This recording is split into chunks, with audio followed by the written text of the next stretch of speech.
Good evening and welcome to Gunner Shot. In this series of Chanakya Defence Dialogues, Klaus, Kasa, and Gunner Shot brings you the next webinar on Bangladesh and what the future portends. And joining me to discuss this subject are eminent people who know Bangladesh well and who are well up to everything. And as you see, joining me is Ambassador Gurjeet Singh, who needs no introduction. He writes so well on almost many issues which concern India and our neighboring countries.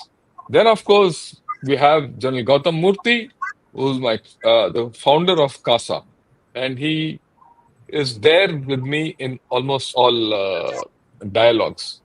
General Vinod Bhatia, with whom I have discussed Bangladesh in detail and our neighboring countries in detail, who's been our ex-DGMO. And fresh off the blocks is General Pradeep Nair, uh, who's been the DG Assam Rifles, with whom I've already had a discussion on Bangladesh a couple of weeks back. Right. Thank Now, you. to give an overview of everything, and before that, actually, I must tell everyone, sirs, good evening. And it's fortunate that we have all of you to give your views. With this, I'll just set the stage by giving the basic matrix where Bangladesh is today. When, you know, the the monsoon revolution happened in Bangladesh 2 months back, a lot of chaos, a lot of everything, but things seem to be settling down. There were a lot of problems from viewpoints from Bangladesh and India. There were a lot of animosity up in the social media and all kinds of media. But things seem to be settling down. There are certain positive indications which are coming out. All of us at that point of time said India Bangladesh relations will be precised on what happens during Durga Puja. There are a lot of apprehensions, and many of these apprehensions are set aside because Bangladesh has declared 4 days holidays for Durga Puja, and things are going okay, right? Then Professor Yunus very recently, in an interview, said that India and Bangladesh are interdependent on each other and have no choice but to get along with each other. He just echoed what our external affairs minister said a little time back. And that's the way it is, and portends well for India Bangladesh relations. And then, of course, a significant thing happened a few days back when there was an electricity sharing agreement or transfer agreement which happened between Nepal, India, and Bangladesh, where electricity from Nepal was being exported to Bangladesh through India. I thought that is a very positive way of moving ahead in life. But having said that, there is still a lot of flux within Bangladesh. If I recount the flux points, there's a lot of debate within Bangladesh that they should carry out reforms and constitutional amendments before the elections. And the elections are not anywhere on the horizon. And that's a catch-22 situation because uh, without the due political process, I wonder how constitutional amendments are going to be undertaken by an interim government. Right. The business sentiment is poor.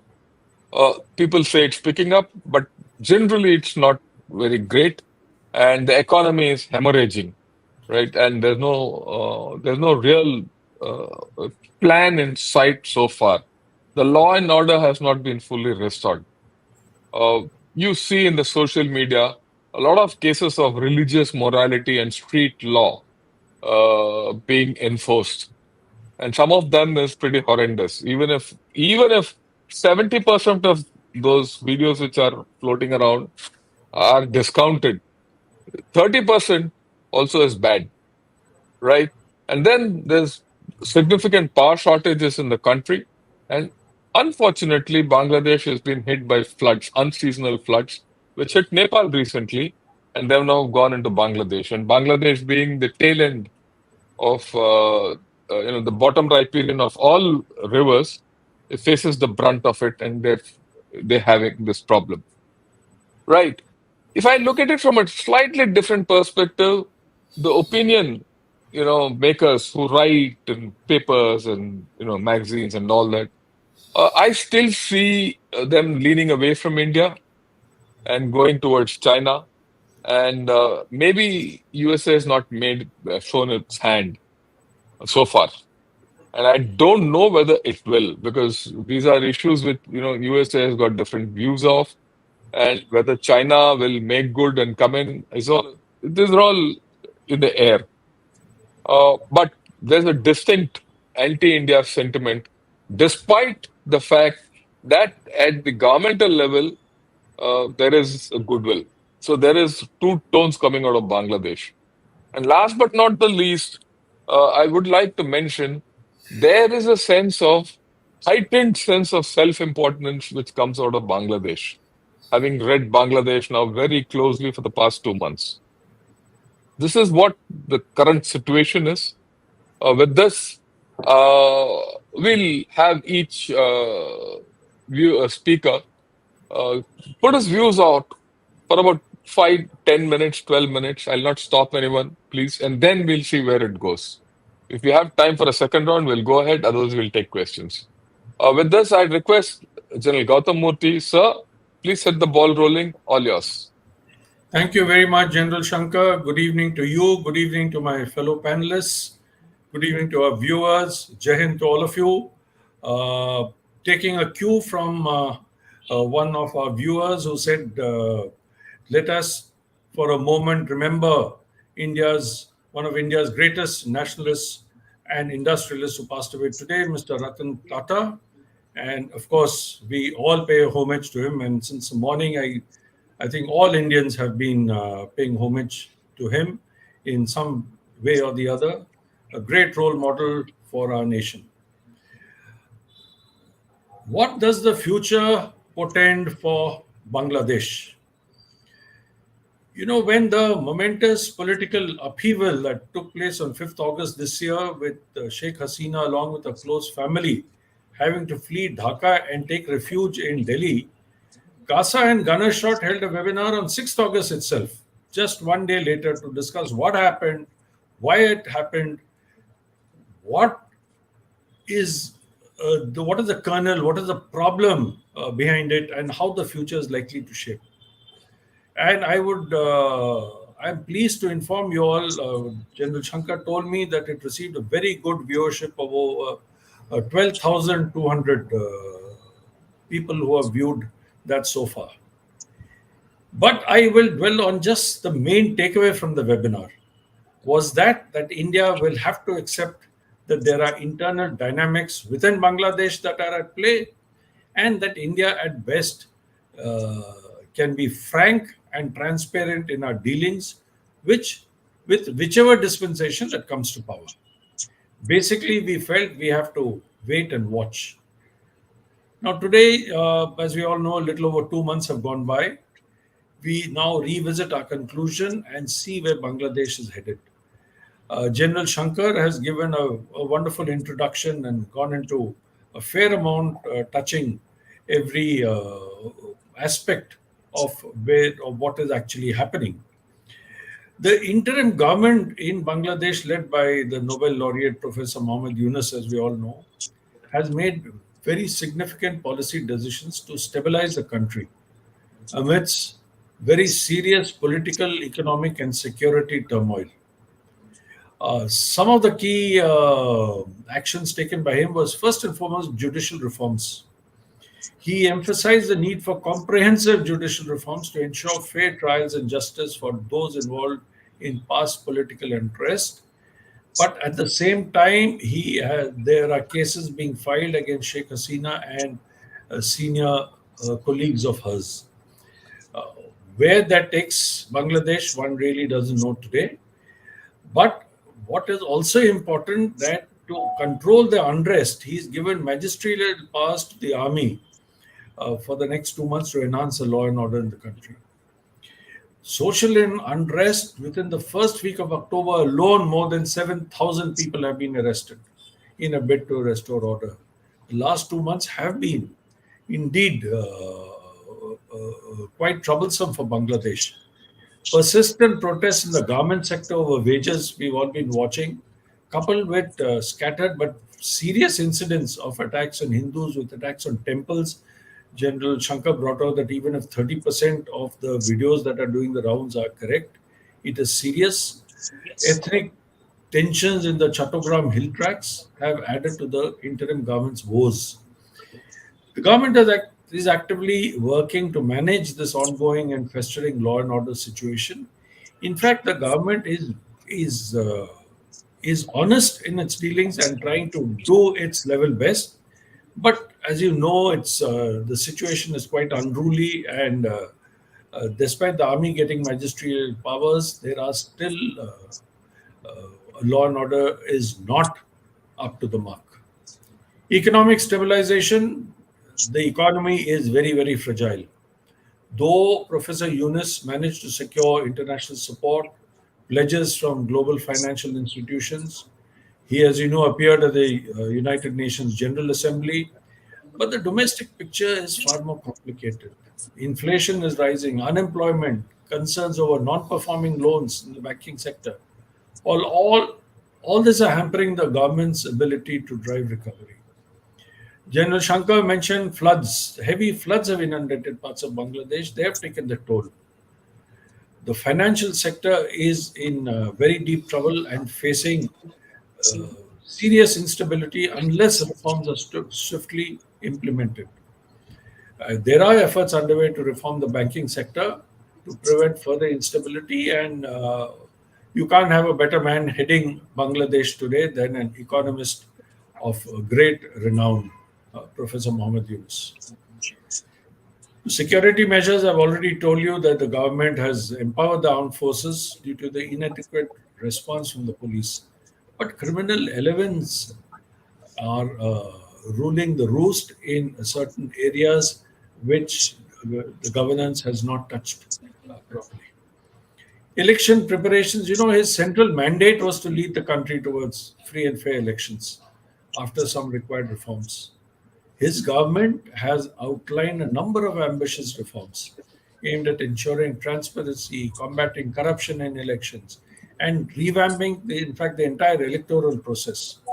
But the process has only now begun. He's formed 6 commissions for drafting the reforms proposals. On international relations, he's got full support, as I mentioned, from the West, particularly from the US.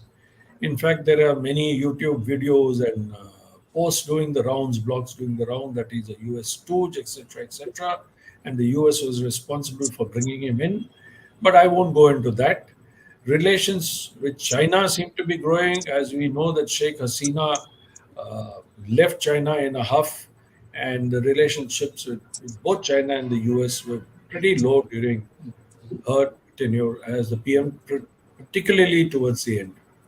China is a significant investor in Bangladesh infrastructure projects, and they will be watching closely how his reforms will affect their interests in Bangladesh.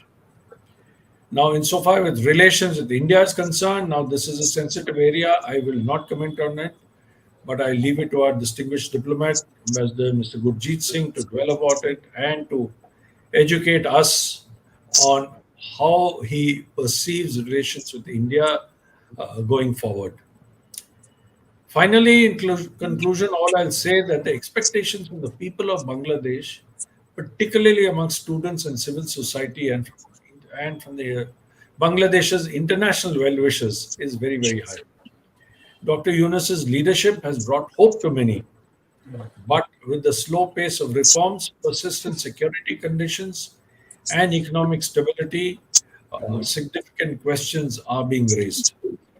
However, for the good of Bangladesh and its people, let us hope that Professor Yunus and his interim government succeed in ushering a new democratically elected government that will work with for all sections of societies, especially the minorities, and that a new, peaceful, prosperous era will be ushered. That's all that I have to say. Thank you, General Shankar. Over to you. Thanks a lot, sir. I thought you put across a few important points. If I recap quickly, look, a lot of expectations are there in Bangladesh. Will the government be able to deliver it? Is a question mark. And you also mentioned that this is an honest government trying to handle a bad situation. And the Bangladeshi history is not exactly smooth. It's been tumultuous. Right? They've had their wild swings up and down. We know that, so it's going to be a tough time. And I'd like to just mention that it's not only the army which has been given magisterial powers, even the Air Force and the Navy have been given magisterial powers a little later for whatever reason. And the most important point is that amongst all this, like you said, India will have to give space to Bangladesh to sort it out and wait and watch because we can't help them in their internal processes. And if there is a tendency on the part of many people in India to not, really take this into our frame of thinking. Yeah. With this, I'd request General Pradeep Nair. Pradeep, please go ahead. You've known Bangladesh pretty closely. You've been handling, actually, you've been headquartered just next to them.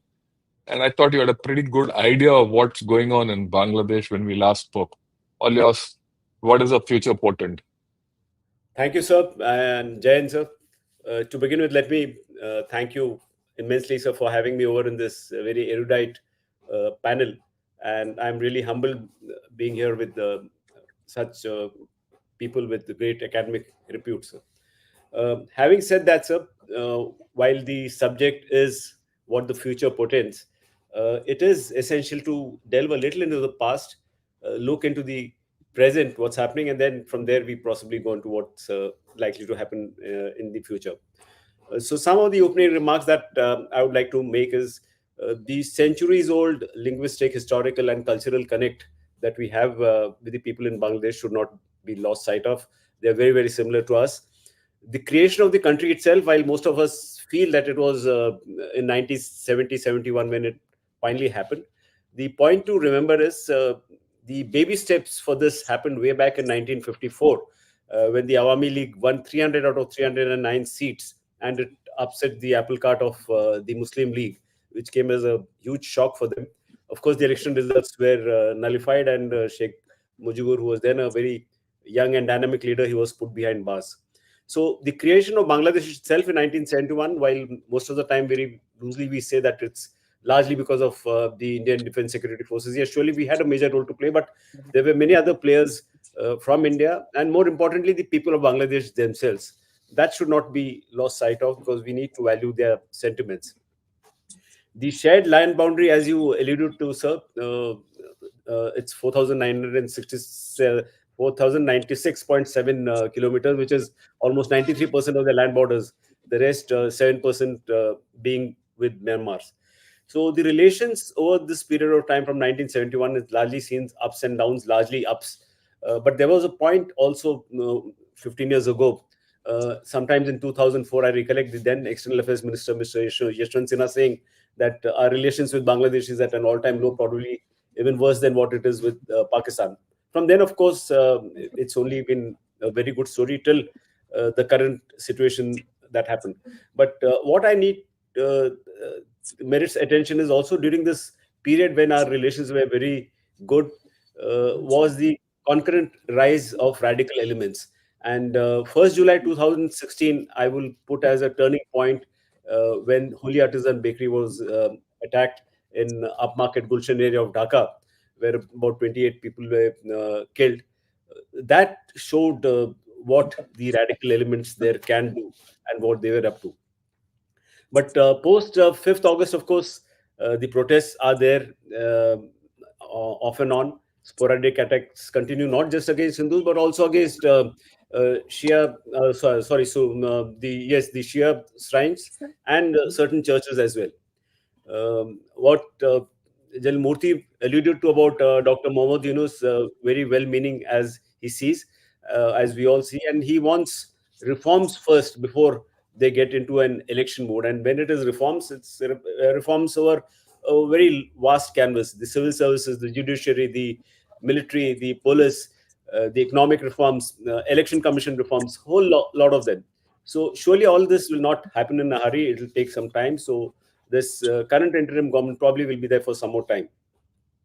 So coming back to the students' revolution, I wasn't there in that webinar of yours, but uh, I wish to bring out 2 3 points in this. That um when it happened, it was not just about the quotas being cancelled or the quota system being introduced. The quotas themselves were cancelled by the Supreme Court and as late as July. So probably the student movement should have died down, but it didn't happen.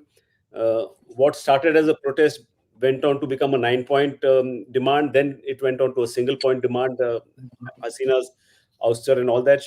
And then of course, whipping up of anti-India sentiments everywhere. Sir, Jan Murthy mentioned about the state of economy. I would like to bring out certain statistics on this because that will gives an idea of what the situation currently is. Inflation is at an all-time high of 8.5%, sir. The debt to GDP ratio from last year has increased from 10% to 15%. The forex reserves are depleting under pressure.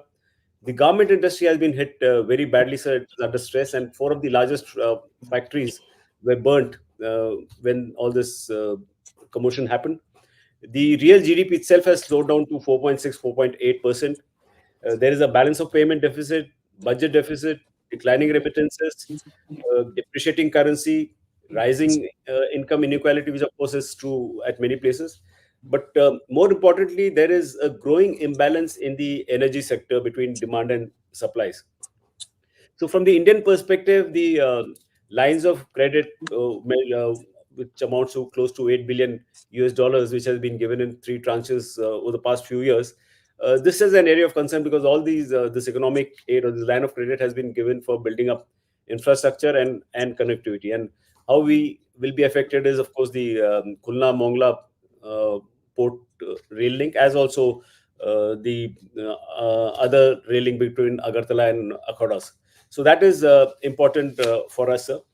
A word about the radicalization, sir. By and large, we say it is Jamaat, Jamaat, but there is need to understand it's not just one group. There are multiple groups. So in that you have the JEI, the UGB, which is Bangladesh, the JMB, the Hizbul Tahrir, and then of course the recent ones like the Islamic Chhatra Shibir, Ansula Bangla team, and some elements of LET and Ansar al-Islam. So that's what we mean when we say Jamaat, and they have had a very important role to play. Probably they even had a role to play in the current situation that has happened. Now, related to that is the Hindu exodus, of which a lot was being spoken of in the initial days. But thankfully, great assurances have been given by Professor Yunus. He has actually gone to the Dakeshwari temple and met the chief priest, given assurances. That has, in some way, assuaged the feelings of the other Hindus who are there.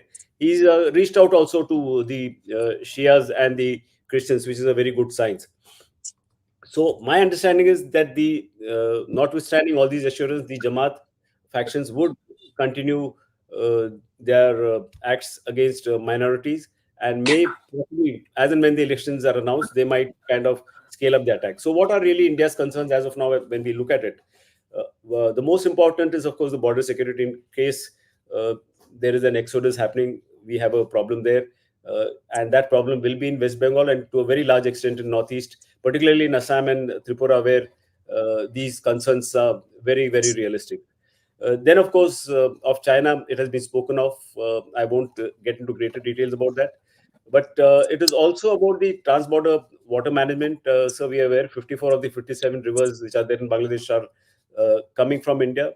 There are issues that are there, and then they have been speaking of this flooding that has been happened that has come from Tripura, which actually is not the case. But more importantly, Indian businesses, 25% of the garment factory or the industries are headed by, or owned by Indians. In fact, close to 300 companies in Bangladesh are owned by Indians. So, of course, that will be an area of concern for us. Now, going forward, what do I see insofar as the present state of the government. The government itself, like we are aware, is an interim government. There's no constitutional provision for any interim government. The provision is really for a caretaker government, that in case a government loses majority, the caretaker government is supposed to be in place, which is not the case here. It is then supposed to have elections in the next 90 days. Again, seems unlikely. So while there is no constitutional provision, but there is really no option given the peculiar circumstances under which Sheikh Hasina had to leave the country. What scenarios are likely going forward in so far as government formation goes? I would kind of stick my neck out and say there seem to be three scenarios. Which one of them will play out, one doesn't know. The first, of course, is as per the assurances that Professor Yunus is going, let's say the elections are held in the next 2 to 3 months, in which case Awami League really won't have great or any support to begin with. The BNP, Jatiya, mix of them, JEI, all of them, the Jamaat, all of them. But for India, that won't augur well because the relations are likely to be strained. The second scenario is because Professor Yunus is constantly be saying that for him, reforms come first before the elections. So if he takes, let's say, a year and a half or so for these reforms to take place and then goes ahead with the election, there is a likelihood that if the economy continues to do as bad as it is, then probably Awami League will get some traction again. But the third scenario that I think is that this interim government, and this is a plausible scenario as well, the interim government itself becomes a government by wearing a political code. They become a political party to essentially bring stability to the country and address all issues that are worrisome for the country. So if that happens, then of course possibly we'll have better governance and like Jal Murthy brought out, no better person to handle the economy than the person who's now heading the government. So the final note, of course, is like I would again totally agree with what Jal Murthy has said, that we should pray for the best for the country because after all our destinies are intertwined for various reasons. That's also. Thank you, sir. Yeah, thanks a lot, Janal Nair. I thought you put across certain points very well. If I recount, if I say the rise of the radical elements is beyond Jamaat, and that's going to stay, and it's not going to change. And we all must remember it just takes 3.5% of a population or anywhere in any district to create chaos.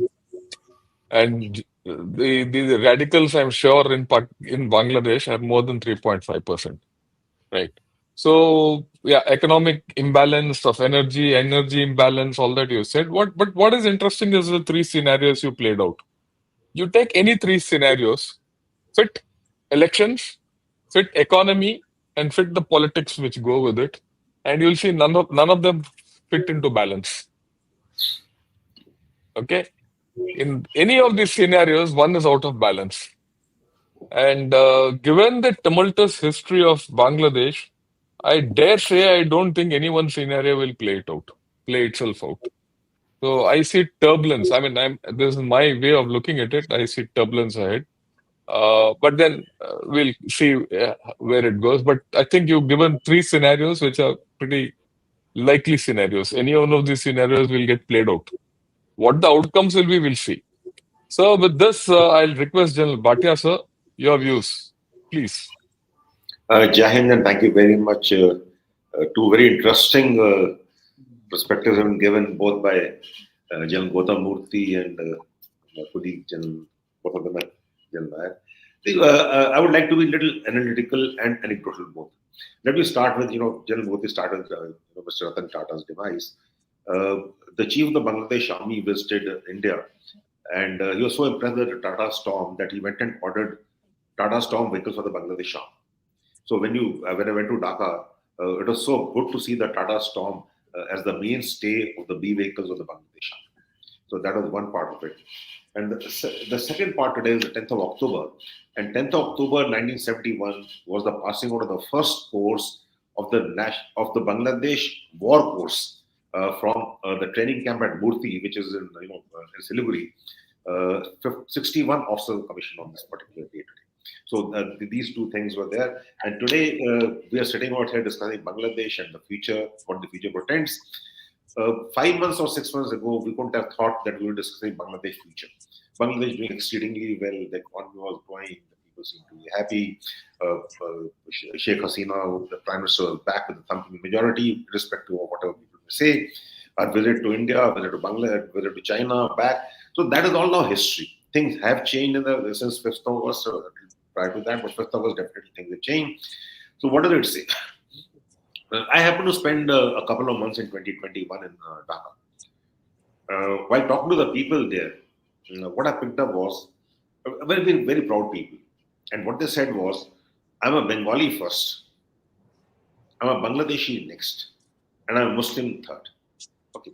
So I want to put this into context that the Bengali culture, the connectivity, culture, and commerce, India and Bangladesh, goes very deep. It's very deep rooted. I brought this out earlier also, the three C's in your on your platform, Shankar, and I reiterate that because now you see things cooling down, and you see Durga Puja, despite all the noise which was made of Hindu genocide, things are cooling down, and that is what I think what Bangladesh needs, and it needs a stable this thing. So I'll jump straight to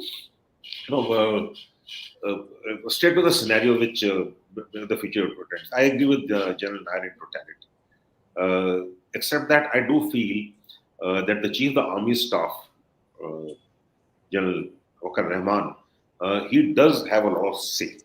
See, let's also understand that Bangladesh Army also has a lot of legacy from the Pakistani Army, and I do not rule out a smart coup.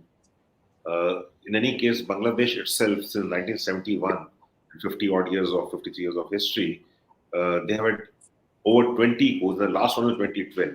Okay, so coup is quite normal in Bangladesh.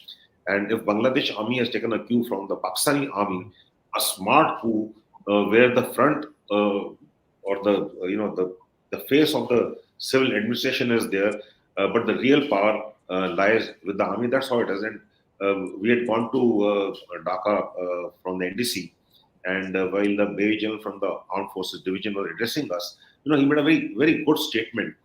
He said, if we want something, I just pick up the file, and he acted like this. I put it under my armpit, and I walk up to the Prime Minister's office, and that time Prime Minister was Begum Zia. And I walked in the office, I put the file, and she signs it, and I bring it back. Period. So that was in 2006 I'm talking about. And if that is what we see happening today, whatever the face is, I think the real power still lies with the army. Now, it's also said that General Yaman is in a way relative of Ms. Sheikh Hasina, and there are some whispers that there may be a coup and the former Prime Minister Sheikh Hasina comes back. I don't think that is likely because the groundswell is totally against the Awami League and Begum Sheikh Hasina. So that I don't think is going to be acceptable. Though the right noises have been coming out from the army camp and the support to the interim government of the present interim arrangements are there. But we'll have to see in the near to mid into the mid and near term. I think the present system will continue, and what comes out of it. As for the future scenarios concerned, the three scenarios given out by General Nair, I think all scenarios are not good options, but right. So, and it is not. It's going to impact us because Bangladesh is our neighbor, and it's a very critical and important neighbor. And we have connectivity with them. We have culture with them, and we have challenges from Bangladesh. Right? Many challenges, less opportunity and more challenges. We also have to see that if a stable Bangladesh, a reasonably stable Bangladesh, is always good for India because let's not forget that the Siliguri corridor, the small Siliguri corridor, over 20 kilometers wide, connects 8.5 states, 5.5 crore people, and Nair would, I'm sure, bail me out. And having been the GOC 33-4, that is a strategic concern of India. Right? So when we talk of Bangladesh, we should look at the People's Connect and we should look at the connectivity issue which we have. So Bangladesh, the three scenarios are played out well, but the fourth scenario which I'm talking about is more likely with the army continue to control from from the back end, but what the army says is likely to happen. And that is where I think India should start investing into the army to army relations, because we'll have to look after ourselves diplomatically. I don't know how we do it, but we'll have to do that. The Bangladesh army also, we don't understand, is the second largest importer of Chinese defense equipment, right? Military hardware after Pakistan. And they have a lot of Chinese. I think Chinese investments are in Bangladesh for 25 billion into the BRI. And with Bangladesh going, we have a problem with the BIMSTEC, we have a problem with BBIN, and we already have a problem with the SAARC. So that is the scenarios which we should be looking at. So India will have to invest not only in the in the present dispensation or in the future dispensation, but we should continue to invest in the people of Bangladesh.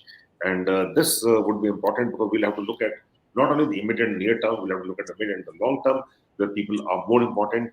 And for that, we have to look inwards. For many years, we always spoke of the 71 war.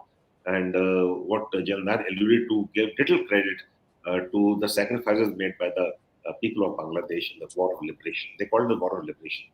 So we should recognize that, and their sacrifices were one too many also. And we are equal partners. We just supported the liberation movement, and that is what we did. And we should not take it only as India gave us the freedom, and then we should not expect something back, and they have not paid us back. Well, in the long term, we had some, last decade or so was very good with Sheikh Hasina. She's really looked after. So with the change in government, what does India expect?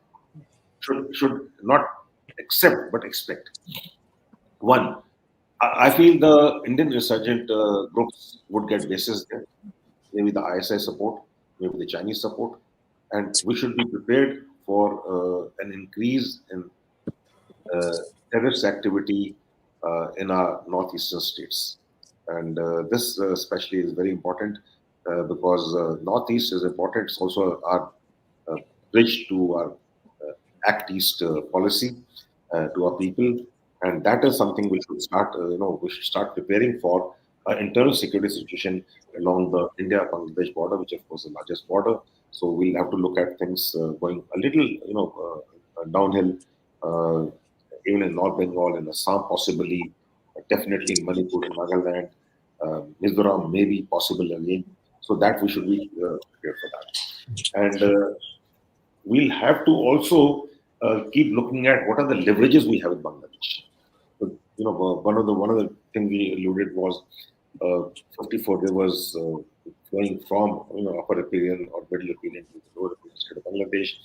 And again, recollect when we had gone to Dhaka and met the foreign minister, the first question he asked us was, yesterday flew to Dhaka, and that was the month of September. What did you see? So I thought, very, very funny. What are you asking? What did you see? We saw Dhaka from there. And then he said, didn't you see water all around?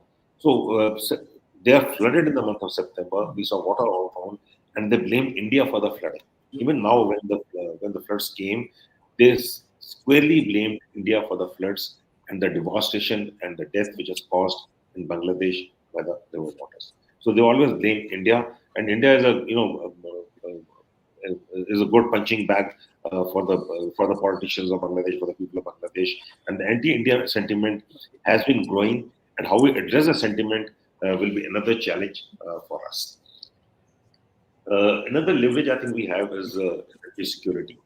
The energy needs are met by India, especially Nuwaligarh. The pipeline exists from Nuwaligarh right up to Bangladesh, and most of their petroleum needs are from food security, pharmaceuticals, or other government industry, the ready-made government industry. Don't long believe, the Bengali culture, and I must say that having served in Bengal for a number of years, especially North Bengal, strikes are very common.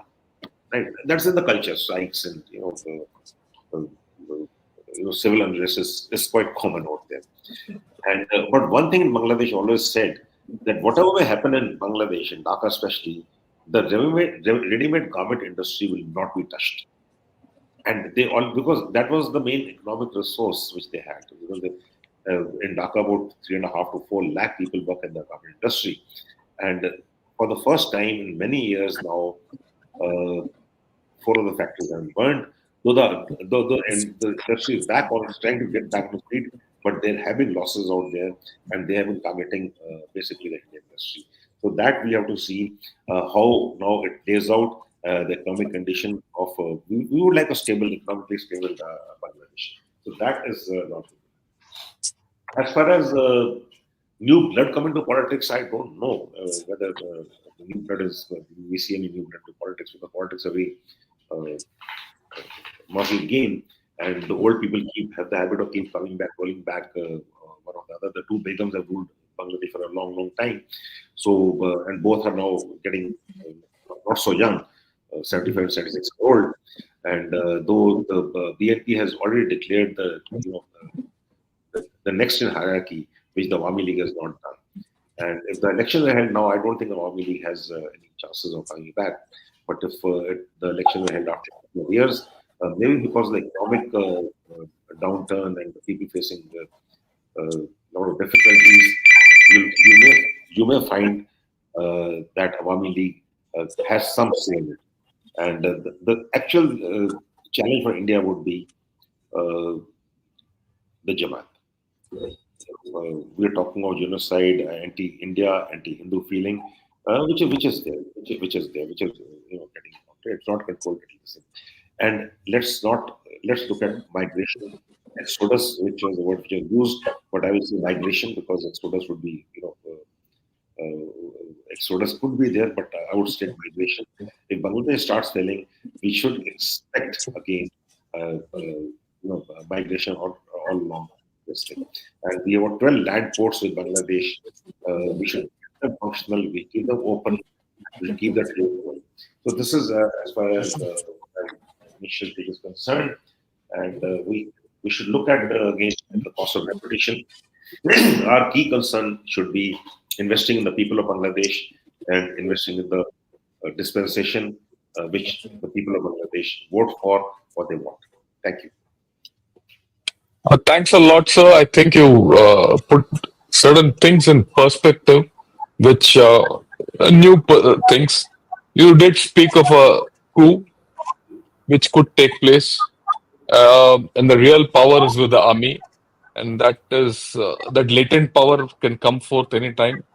And I would like to add one more issue angle to this, that we should be ready to accept a few mutinies also, because that's also part of their culture, if I may say so. Right? The point about liberation war with Bangladesh, I think, is very important, which most of the time we in India don't understand. We must understand, as much as India did a great military job, sorting out the Pakistan army there, we couldn't have done it without the people of Bangladesh and without their desire to, liberate themselves from the yoke of, the Pakistan army. So I think we need to start looking at these things a little more from the Bangladeshi perspective, and then a lot of sense comes in. We'll talk of China, BRI, and all that a little later, because I think that needs to be put in perspective too. The important point you made was, given that Bangladesh, whichever way it goes at this point of time, it's not going to go in one direction for quite some time.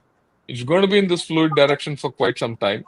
So the chances of anti-India forces, terrorists, insurgents, and all taking shelter in Bangladesh with or without the assistance of Bangladesh government is on the cards. And in which case, the IS situation in our, in those parts are likely to deteriorate, and this is something which we must,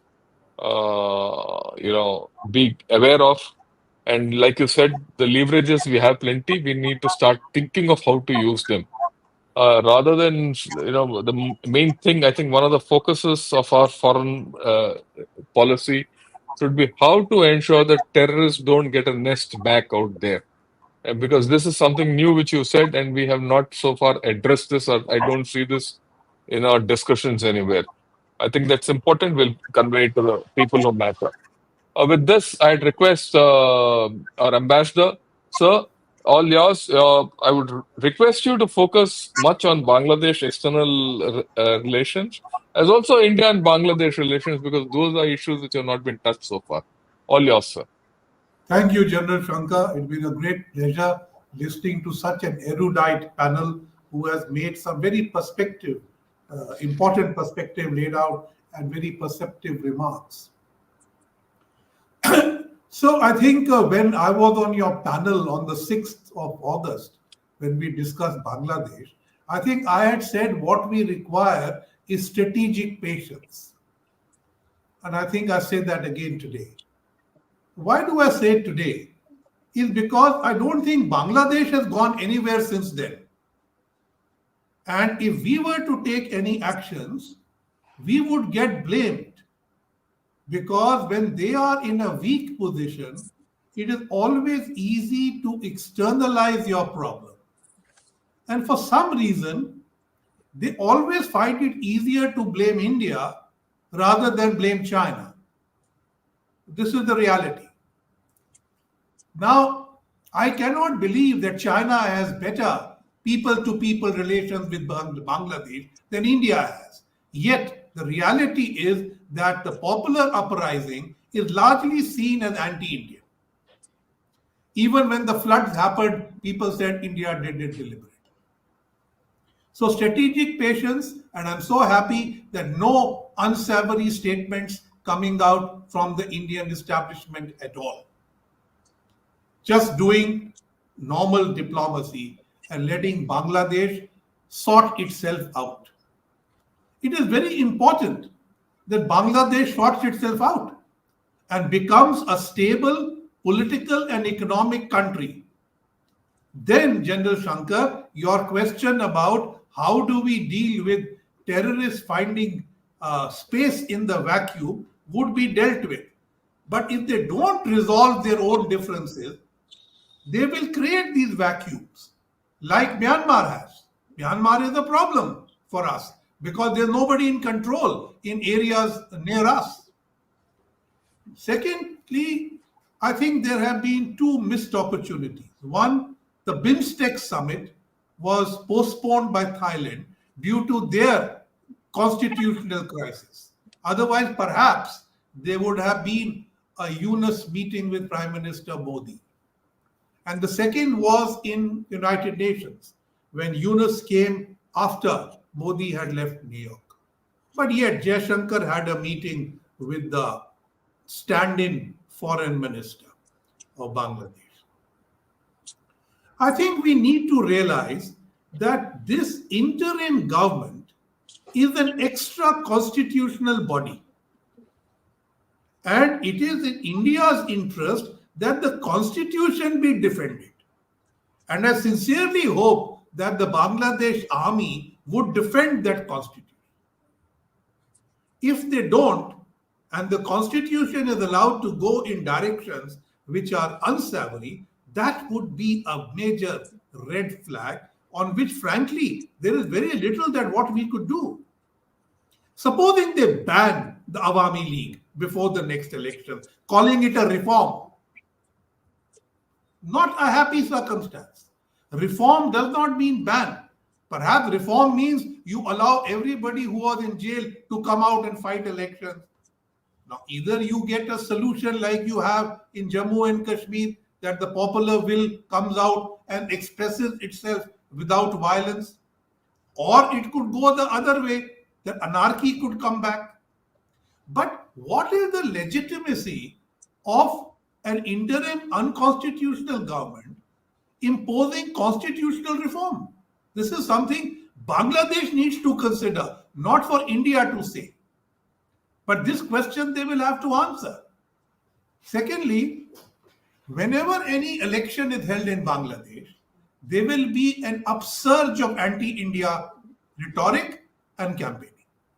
We have to be prepared for it. Third, Bangladesh actually believes that the reason of geopolitics can be diminished, at least for the moment. Therefore, there was a meeting between Wang Yi and Muhammad Yunus on the sidelines of the UNGA, and he was asking them to invest more in solar panels, provide more. No promises, just as Sheikh Hasina got no promises of new external aid from China. Professor Yunus has also got no promise. That is the reality of the engagement with China. What does Bangladesh need today? It does not need more weapons. It needs more economic assistance. When Professor Yunus was in New York, he met the president of the World Bank, who promised him $3.5 billion not to spend, but for restructuring the financial sector, the banking sector. All this needs controls. It needs regulation. And that is where the money is being offered. But this is not money which is going to enter the economy right away. It is going to take some time. I was talking to a friend just now in Bangladesh who runs a business, and he says business is down because inflation is so high that people don't know what to buy, what is necessity and what is not. And secondly, the taka is depreciating rapidly. And if it depreciates further, it has a major impact on the country's domestic inflation and the ability to import from overseas. How many countries will give you freebies to keep importing?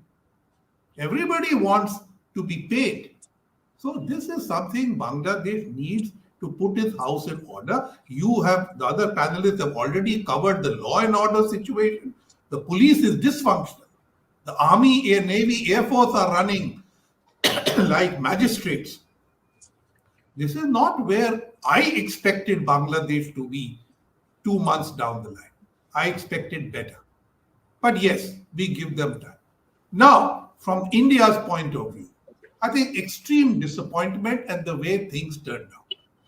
But I think there is the reality of geopolitics, which cannot be forgotten. I think Maldives has learnt it. Sri Lanka has learnt it. Nepal learns it. Bangladesh, why do they think they would be special? That geopolitics will change for them. After all, they have the longest border, as General Nair said, with India. And another thing which Professor Yunus participated in New York was a side event, not well noticed in India. It was on the Rohingyas. And he was pleading 1.2 million Rohingya refugees in Bangladesh, take them back. No reception to a common Muslim. But they are Myanmaris, they should go back. This is his approach. They can't afford to have Rohingyas. One country which could help them on the Rohingya problem is India. Because we are opening talks with the powers that be that control Rakhine state and other neighboring states. If we are able to deal with them, we could help Bangladesh send back Rohingya like we could send back, hopefully.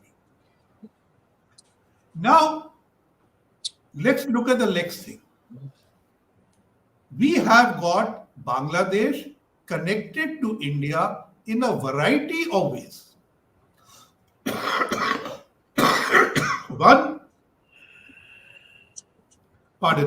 One thing which happened during the Hasina period was this intense connectivity set up between India. There is that pipeline which supplies diesel.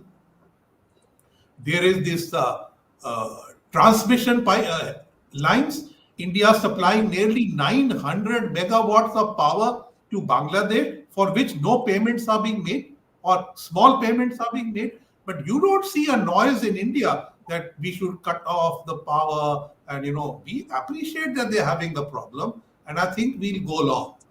But all commercial ventures have a shelf life.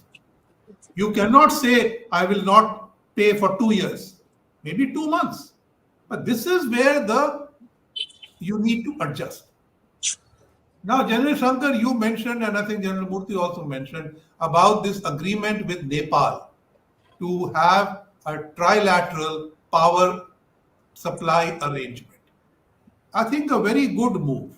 Firstly, it shows that India is working with Bangladesh as if nothing has changed. We are ready to, we are not stopping this because we think the government there is inimical to us. We're not doing that. We are actually speeded up something which had been pending for long with Nepal and allowed this tripartite arrangement. Now, please remember that this tripartite arrangement, which will use Indian transmission lines, maximum it will provide 40 megawatts in the 5 months of monsoon when Nepal has a surplus. 40 megawatts at peak by 5 months in a year, not rest of the year. And I just told you that India supplies 900 megawatts. So this 40 megawatts is big for Nepal. It is not big for India or Bangladesh, but it is the spirit behind it, which is what we are showing that we are ready to work with. Perhaps in the future, we may have Bhutan exporting electricity through India to Bangladesh.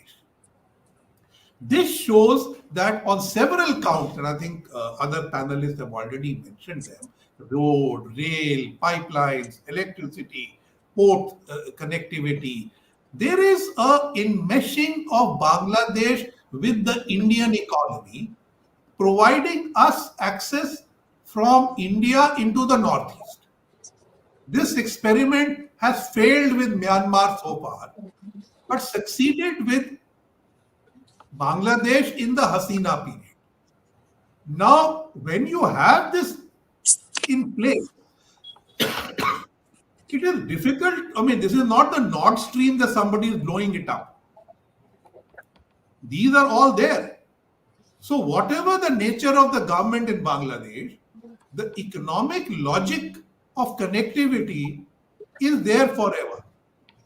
Now, if you look at the Taliban, totally inimical to us, we don't talk to them, but they want us back because of these kind of projects that we did there, from which the people benefit, the economy benefits. We are not strategically outflanking them.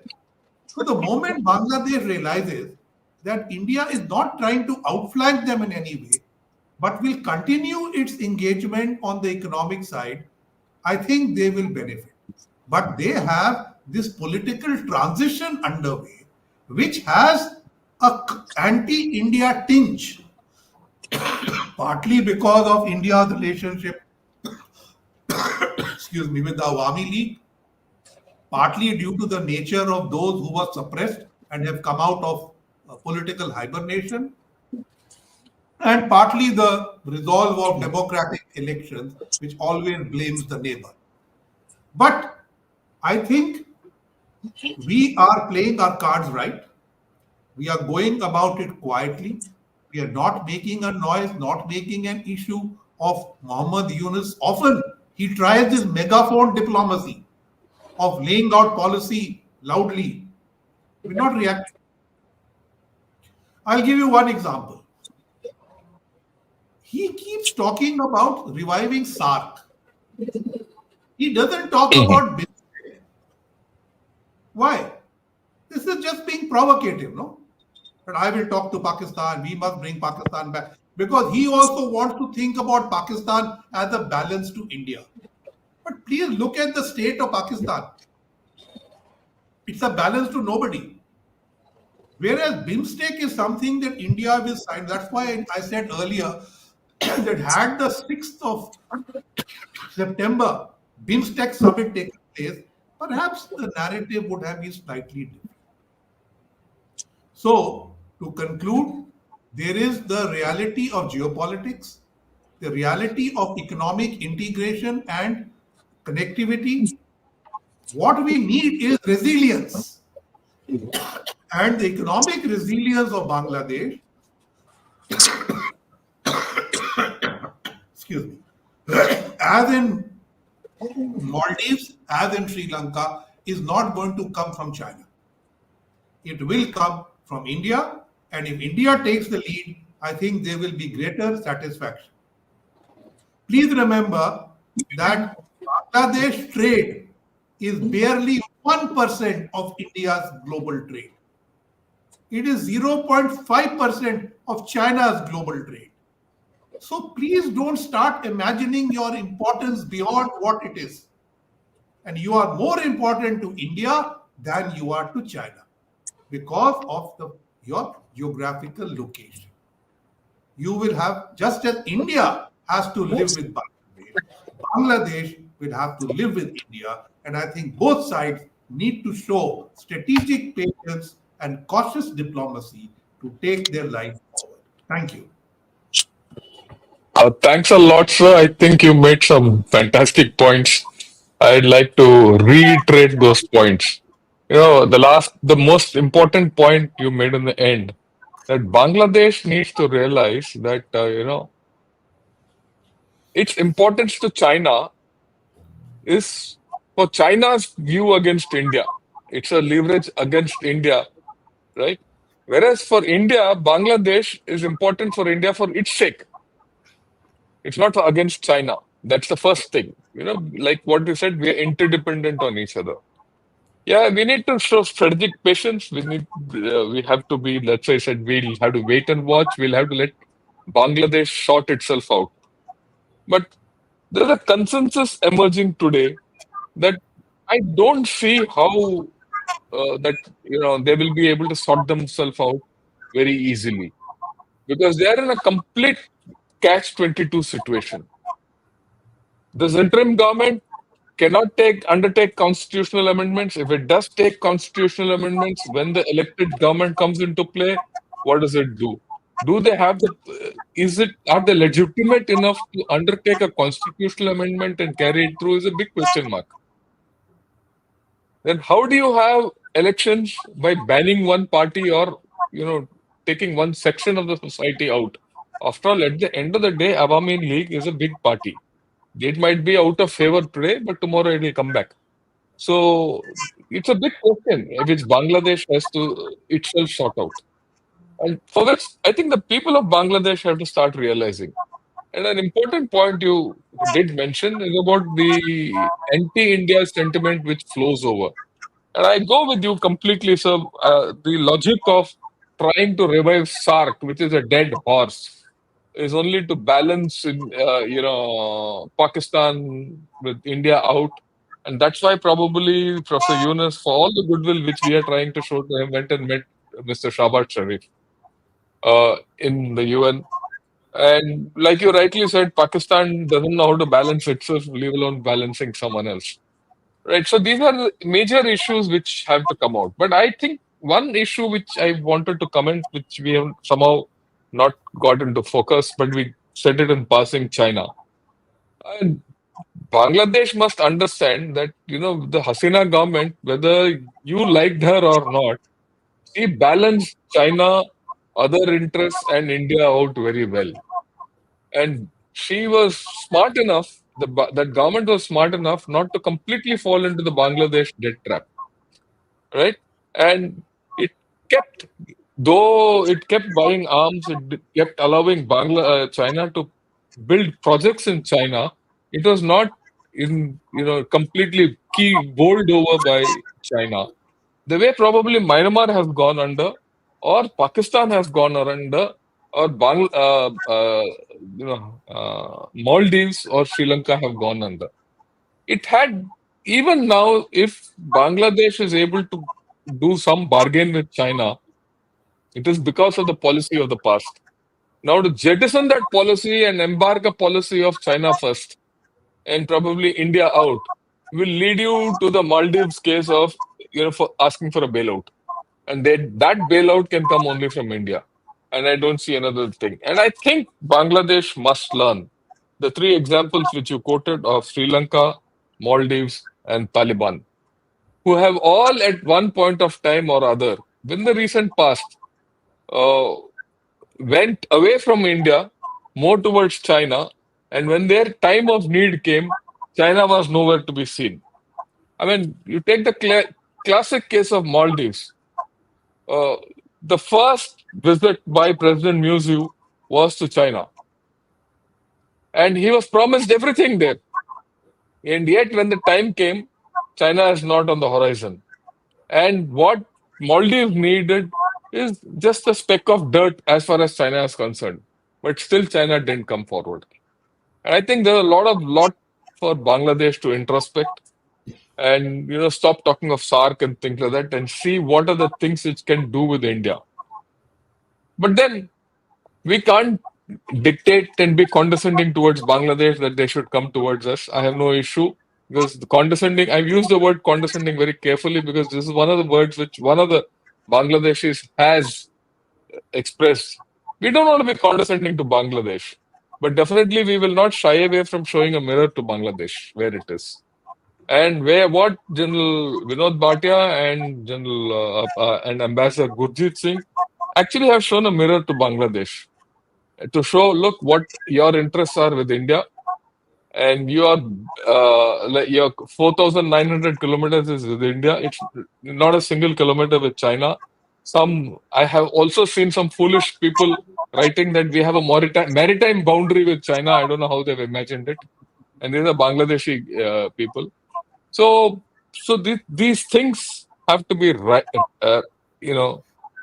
out the way I look at it.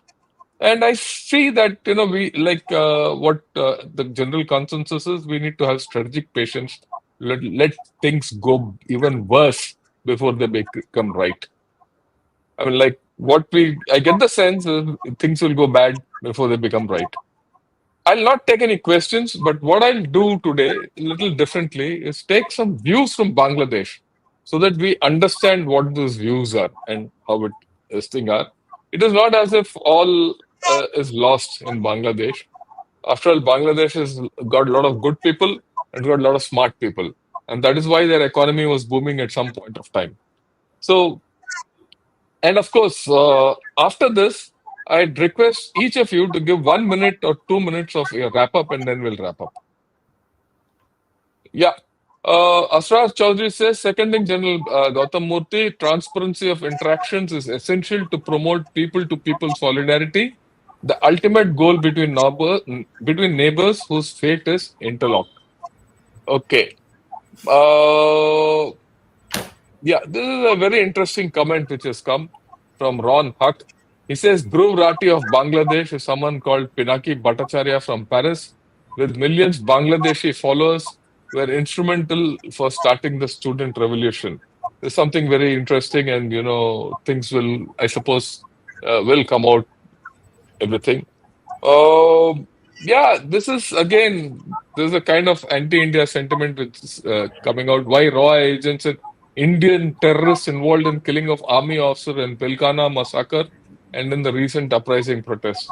There's completely a view which I don't know from where he's coming on this issue.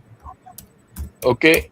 And then they have this issue. Okay, there's also something, a sentiment which we need to put across. Who gave the right to the BSF for killing Bangladeshi people near the border area? Which law supports that in the world? Well, it's a case of migration. If you do illegal migration, every country will do what it is as per its own law. If you try to break our law and enter you will be dealt with as per the law of the land. Okay, this is Dunga Why. He says, rise of radical armed forces members within Bangladesh is a huge concern for us Bangladeshis. Lesson for our neighbors. Reduce radicals in social medias and in education like madrasas. Yeah, this is a word which I picked up. Ron Huck, who says condescending and patronizing. Ron, I would like to say we're neither condescending or patronizing. We're just a mirror to what you are. And we have our genuine concerns. And Bangladesh is not the only country in the world, right? It is living in an environment where it has to be in its reality. That's the fundamental thing. Okay. Yeah, General Bhatia is 100% correct. I'm a Bengali first, then Bangladeshi, and then my religious faith as a Muslim. P.S. Hasina could not control radicalization, corruption, and wealth gap. I love India. Thank you. To some extent, you're right, but there are forces who are trying to invert this fundamental cultural stream within Bangladesh. Okay, the last comment I'll take is whatever radicals are trying to do, one thing is clear, they want to hurt the seculars of Bangladesh, India. New Pakistani blood coming to the Bangladesh politics with old radical ideas. Uh, yeah, General Shankar and General Bhatia, second look at Bangladesh through Bangladeshi eyes. Yeah, and the last comment I'll take, sir. Uh, Radicals are trying to all the seculars of Bangladesh and India, new Pak. Okay, this is something which we testing. We must work together. We must work together to fight this. Your views, yeah, we've given views. We'll this thing. These are broadly the comments which have come out today from Bangladesh. Some are even worse, which I'll not put them because I think that's plain this thing. So with this, what I'd request is each one of you give 2 minutes, and then we'll to wrap up your thoughts. And if you have any point which you have not covered, or you have based on what others have spoken, please come up with it. Start with the General Nair, all yours. Thank you, sir. I just like to wind up by bringing out 3 points. First, which is very encouraging, is what we foresaw, let's say on 6th, 7th August, things going into a tailspin has not really happened. It's not as bad as we thought, and that's very encouraging. So what we as India need to surely do is what Respected Ambassador brought out: strategic patience and good diplomacy. I think that's the key.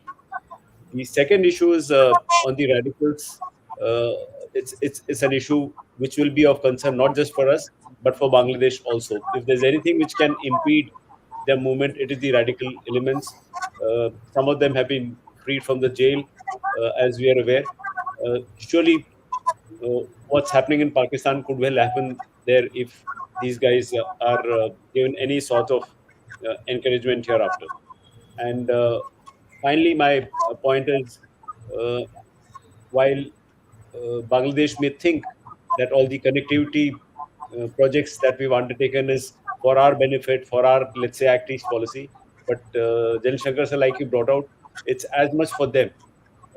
Case in point, the port link, which is being made, similarly, the Akhada Agartala rail link, is going to suit them or be as beneficial to them as well, for people to people connect, for people to people movement. So these are things that I would like to finish on.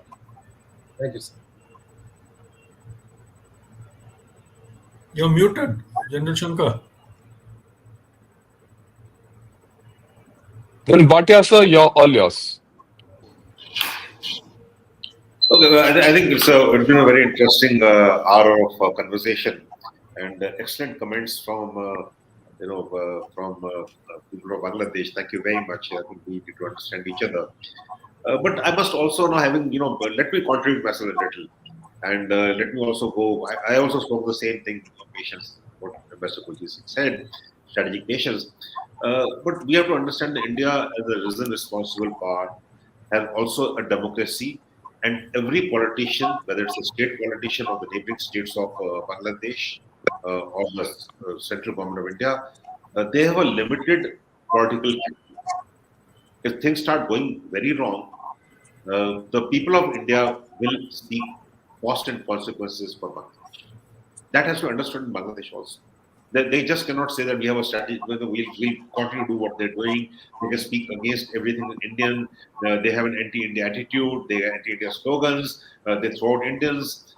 So there'll be a limit to what they're doing because they have to understand that there are a lot of leverages which India does have, and everything will have cost and consequences. India can have India's always shown strategic patience. We always shown been from our side always been very good. But then there's a limit to everything, and that limit, those red lines, will have to be understood by the dispensation in Bangladesh that they don't need to cross that. Whether it's economic, whether it is humanitarian, or whether it is any other red line, they should not cross that. They have to live within the within certain rules and look after also mutual interests and shared concerns of India. I'll end out. Thank you. Thank you, sir. Ambassador Gurjit, sir. Thank you. So I think the comments from Bangladesh were very valuable.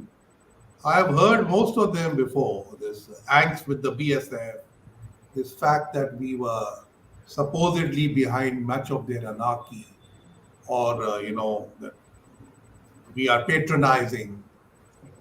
So if you have good diplomacy, we should be able to overcome this, and we should never be patronizing towards our neighbor, whether Maldives or Bangladesh.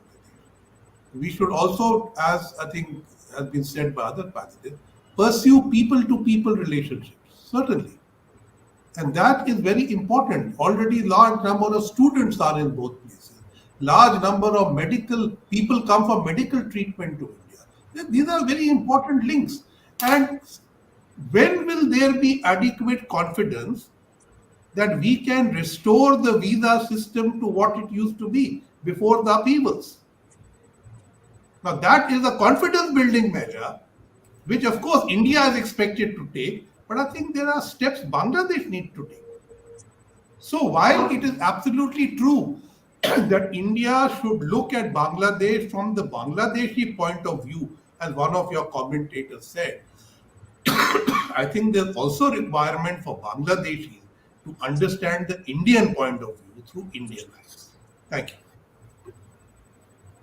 Thanks a lot, sir. Before I hand it over for General Gautam Murthy to end, I'd like to put this out. He says he's from Bangladesh. Thanks to Ganashot and special thanks to General Shankar in discussing issues. The more we debate, the more there will be people trust between India and Bangladesh. Yeah. And then, of course, there is this who says Indian narrative is missing empathy for the 800 plus killed in the revolution.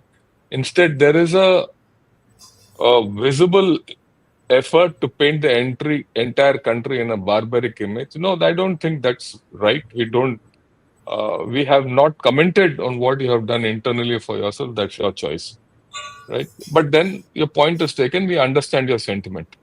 I'll leave it at that. Yeah. Now, there is another view. He says, I'm Bangladeshi first, I'm Muslim next, and I'm Bengali last. And this gives you the schism which exists within Bangladesh, right? So this is something which we have to contend with. And with this, I'd request General Gautam Murthy, sir, please your say and then conclude the whole webinar. I think we've had a fantastic webinar. In fact, if I might say, of all the webinars we've done so far, this has been the best, where we've had some meaningful discussion on all issues. And I would like to thank all the panelists for that, because I leave it to my senior to finish it off. Over to you, General Gautam Murthy, sir. Thank you very much, General Shankar. Thank you, my fellow panelists.